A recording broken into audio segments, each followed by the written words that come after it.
नमस्ते, आप देख रहे हैं am selection point YouTube channel, जहां पर आपको करवाई जाती है सरकारी भर्ती परीक्षाओं की तैयारी। तो अपन ने पिछली क्लास में मई के करंट अफेयर को शुरू कर दिया था। एक क्लास अपन ने पढ़ ली है, आज इसका सेकंड पार्ट पढ़ेंगे। आज की क्लास को शुरू करते हैं।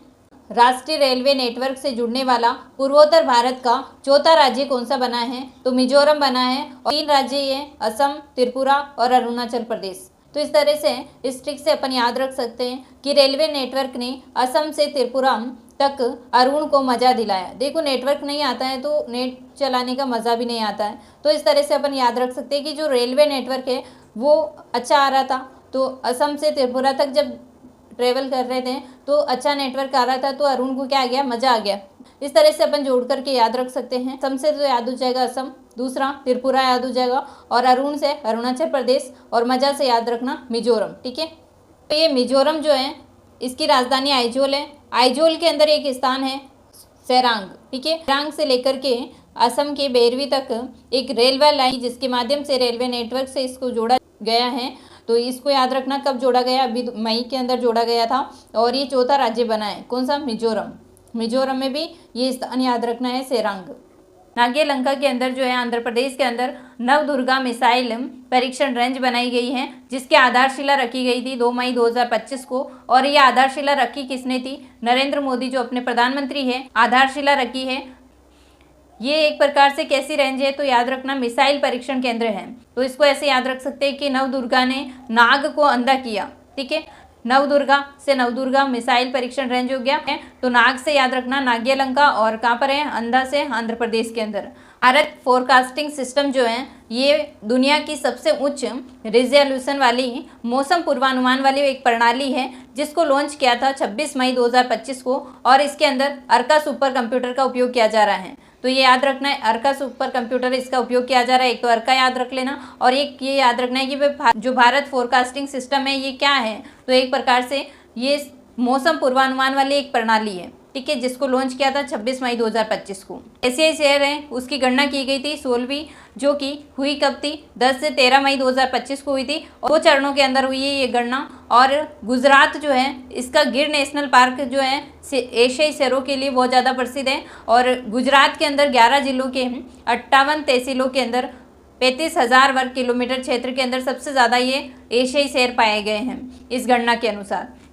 वर्तमान में शेरों की संख्या कितनी है? तो एशियाई शेर जो है इसकी वर्तमान में संख्या है 891। ठीक, 2020 में जो गणना हुई थी उसके अंदर संख्या थी 674, और अभी कितनी है? तो 891 है। तो कितनी बढ़ गई?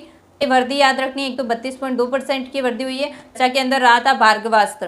ठीक है, ड्रोन सिस्टम है जिसकी रेंज जो है 2.5 किलोमीटर की है। और ये ड्रोन जो बना था अपने ही देश में बना था, तो स्वदेश के अंदर विकसित हुआ था ये ड्रोन। और इसका परीक्षण किया गया था 13 मई 2025 को। ड्रोन को हवा के अंदर ही खत्म करने वाला एक ड्रोन सिस्टम है, इसका नाम है भार्गवास्त्र। पूर्वोत्तर भारत का पहला भूतापीय उत्पादन कुआं सफलतापूर्वक खोदा गया था। कहाँ पर? तो ये दिरांग के अंदर। दिरांग कहाँ पर है? अरुणाचल प्रदेश के अंदर है। कब खोदा गया था? मई 2025 के अंदर खोदा गया था, जो पूर्वोत्तर भारत का पहला भूतापीय उत्पादन का कुआं है। खोदा किसने था? तो पृथ्वी विज्ञान और हिमालय अध्ययन केंद्र ने खोदा था इसे। और भूतापीय यानी कि भू यानी भूमि हो जाएगा, भूमि, और ताप यानी उष्मा हो जाएगी। तो भूमि से उष्मा द्वारा बिजली का उत्पादन किया जाएगा। इसके लिए भूतापीय उत्पादन के लिए एक कुआं खोदा गया था। और अरुणाचल प्रदेश में भी स्थान याद रखना है, दिरांग। अर्नाला एक प्रकार से नौसेना का पहला पनडुब्बी रोधी युद्धक जलपोत है। ये 8 मई 2025 को लोकार्पण किया गया था। और इसको याद रखना है कि भारतीय नौसेना का ये सबसे बड़ा युद्धपोत है। लंबाई है 77 मीटर। पनडुब्बी जो है पानी में चलती है। तो ऐसे याद रख सकते हैं कि नाले के अंदर पानी है और वहाँ पर क्या चल रही है? पनडुब्बी चल रही है। तो पनडुब्बी चली नाला में। ठीक है, इस तरह से नाला याद हो जाएगा, नाला से अर्नाला याद हो जाएगा, और पनडुब्बी से पनडुब्बी रोधी युद्धक जलपोत है। ठीक है, इस तरह से अपन याद रख सकते हैं। इंटरनेशनल बुकर पुरस्कार 2025 21 मई 2025 को लंदन के अंदर वितरण किया गया था। और ये किसको दिया था? हार्ट लैम्प के लिए। कहानी संग्रह है ये हार्ट लैम्प, इसके लिए दिया गया था दीपा भास्ती को। बानू मुस्ताक के द्वारा लिखी गई थी कन्नड़ भाषा के अंदर हार्ट लैम्प कहानी संग्रह, जिसका भारतीय अनुवाद किया था दीपा भास्ती ने। और इनको दिया गया था इंटरनेशनल बुकर पुरस्कार 2025। इस पुरस्कार के अंदर क्या होता है? 52 लाख रुपए की राशि दी जाती है। और ये 52 लाख जो है इन दोनों के अंदर वितरण किए जाएंगे। और अगर स्वयं की कृति है तो 52.5 लाख उनके पास ही रहते हैं। अगर किसी का अनुवाद करते हैं, कोई लिखा हुआ है किसी के द्वारा और उसका अनुवाद कर रहे हैं तो ये आधी आधी मिलती हैं। ज्ञानपीठ पुरस्कार 2023 का था, 58वें नंबर का है ये 2023 वाला ज्ञानपीठ पुरस्कार, और इसका वितरण किया गया था 16 मई 2025 को नई दिल्ली के अंदर राष्ट्रपति के द्वारा। और किन किन को दिया था अभी 2023 का ये पुरस्कार, ज्ञानपीठ पुरस्कार? तो एक तो संस्कृत का विद्वान है जगत गुरु रामभद्राचार्य, इनको दिया गया, और एक कवि गीतकार गुलजार, इन दोनों को दिया गया था ये ज्ञानपीठ पुरस्कार 2023। और 21 लाख रुपए की राशि दी जाती है। देवी सरस्वती की जो कांस्य प्रतिमा दी जाती है, साथ में ही प्रशस्ति पत्र दिया जाता है। इसको एक ट्रिक से याद रख सकते हैं इन दोनों के नाम कि जगत गुरु गुल गया ज्ञान में, ठीक है, यानी ज्ञान ग्रहण करने में बिल्कुल घुल मिल गया है, ये तो इसमें घुल गया है यानी कि बिल्कुल उसके अंदर डूब गया है, ठीक है, बाकी चीज़ों का कोई मतलब नहीं है। जगत गुरु से जगत गुरु रामभद्राचार्य, और गुल से गुलजार, ठीक है, कवि गीतकार गुलजार, और ज्ञान से याद रखना ज्ञानपीठ पुरस्कार 2023 का दिया गया था इनको। डग हैमरशोल्ड मेडल, ये मेडल जो है शांति के लिए कार्य करने वाले जो सैनिक होते हैं इनको दिया जाता है, और संयुक्त राष्ट्र संघ के द्वारा दिया जाता है। ये 29 मई 2025 को न्यूयॉर्क के अंदर अंतर्राष्ट्रीय शांति सैनिक दिवस के अवसर पर 2 भारतीय सैनिकों को दिया गया था। एक तो अमिताभ झा को दिया गया था और एक संजय सिंह को दिया गया था।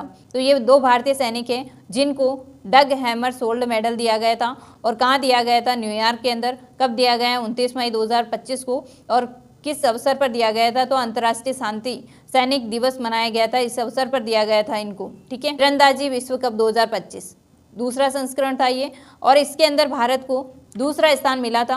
दूसरा संस्करण था, दूसरा स्थान मिला था विश्व तीरंदाजी कप 2025 के अंदर, ठीक है।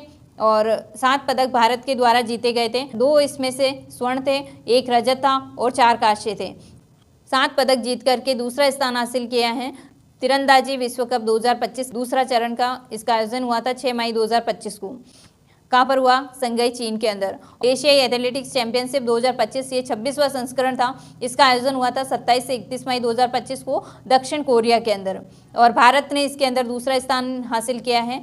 यहाँ पर भारत ने 24 पदक जीते हैं। इसमें से 24 पदक में से 8 स्वर्ण थे और 10 रजत थे और कांस्य 6 थे।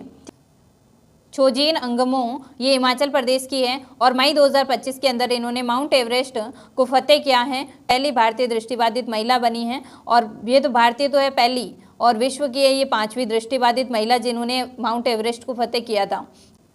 खेलो इंडिया यूथ गेम्स 2025 इसका आयोजन हुआ था 4 से 15 मई 2025 को बिहार के अंदर, और इसका शुभंकर है गज सिंह। गज यानी हाथी होता है और सिंह यानी शेर होता है। हाथी और शेर दोनों की सम्मिलित प्रतिमा है। इसमें जो है खेलो इंडिया यूथ गेम्स 2025 के अंदर पहला स्थान हासिल किया महाराष्ट्र ने, दूसरा स्थान हासिल किया हरियाणा ने, राजस्थान के द्वारा तीसरा स्थान हासिल किया गया, और 60 पदक राजस्थान ने जीते थे।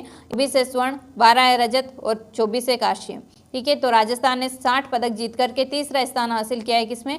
खेलो इंडिया यूथ गेम्स 2025 के अंदर। राष्ट्रीय प्रौद्योगिकी दिवस जो है 11 मई 2025 को मनाया गया था। इसकी थीम है यंत्र नई प्रौद्योगिकी अनुसंधान और त्वरण को आगे बढ़ाने के लिए युगोत्तर। अंतर्राष्ट्रीय जैव विविधता दिवस ये मनाया जाता है 22 मई को, और 2025 में जो मनाया गया था जिसकी थीम थी प्रकृति के साथ सामंजस्य और सतत विकास। 2 चावल की किस्में मई 2025 के अंदर सामने आई थी, तो इनको याद रखना है कि चावल की किस्में हैं ये कमला और पूसा, DST राइस 1, ठीक है। नॉर्मल क्वेश्चन अगर बने तो चावल की किस्मों के अंदर ये पूछा जा सकता है। मई 2025 के अंदर लोकसभा अध्यक्ष है ओम बिरला, उनके द्वारा गठित समितियां हैं। एक तो सार्वजनिक उपक्रम समिति जिसका अध्यक्ष बनाया था विजयंत पांडा को। लोक लेखा समिति जो है इसका अध्यक्ष है KC वेणुगोपाल, ठीक है। और अनुमान समिति जो है इसका अध्यक्ष है डॉक्टर संजय जायसवाल, ठीक है। 3 जो है समितियां हैं, इनको तीनों को अपन एक ट्रिक से याद रख सकते हैं। SLA, ठीक है, सार्वजनिक उपक्रम समिति, लोक लेखा समिति, अनुमान समिति। SLA वे के ऊपर 2 मात्रा पहले आएगी, फिर 1 मात्रा, फिर संजय। ये क्रम से याद रखेंगे तो थोड़ा सा जोड़कर याद रख सकते हैं कि सार्वजनिक उपक्रम समिति के तो वे से याद रखना वैजयंत पांडे हैं, और लोक लेखा समिति से याद रखना L से लोक लेखा समिति है, इसके वेणुगोपाल हैं, और अनुमान समिति जो है इसके संजय से संजय जायसवाल है, ठीक है। थैंक यू, मिलते हैं नेक्स्ट क्लास में, तब तक के लिए जय हिंद जय भारत।